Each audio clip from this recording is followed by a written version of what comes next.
Di era revolusi industri 4.0 seperti sekarang, penerapan digitalisasi di dunia pendidikan tak dapat terelakkan. Pemerataan digitalisasi ini pun akan mendapat tantangan yang cukup berat dalam penerapannya.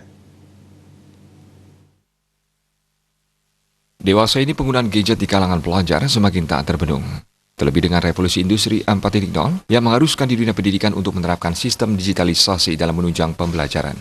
Hal ini yang kemudian membuat sekolah memperbolehkan siswanya membawa smartphone untuk membantu dalam proses pembelajaran di kelas.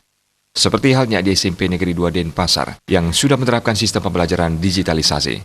Menurut akademisi yang juga Kepala SMP Negeri 2 Denpasar, Mercy Victoria Gigir, penggunaan smartphone oleh siswa juga selalu diawasi agar konten-konten yang dibuka oleh siswa tidak di luar konteks pendidikan.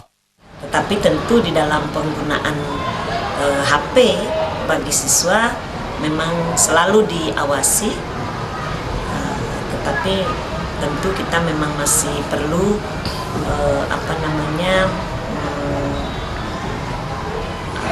kerjasama dengan orang tua dan stakeholder lain untuk menjaga agar konten-konten yang dibuka oleh siswa tidak yang di luar pendidikan.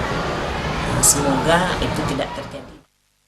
Sementara menurut pengamat pendidikan Profesor Iketus Suda, penerapan digitalisasi dalam dunia pendidikan akan mengalami tantangan. Menurutnya dari segi culture, akademik, dan infrastruktur komunikasi akan menjadi tantangan yang cukup berat dalam menerapkan pemerataan digitalisasi pendidikan.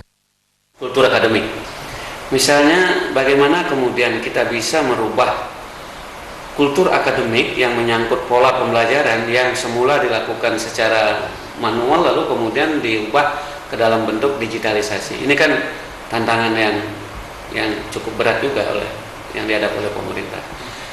Kemudian yang kedua itu menyangkut tantangan infrastruktur komunikasi.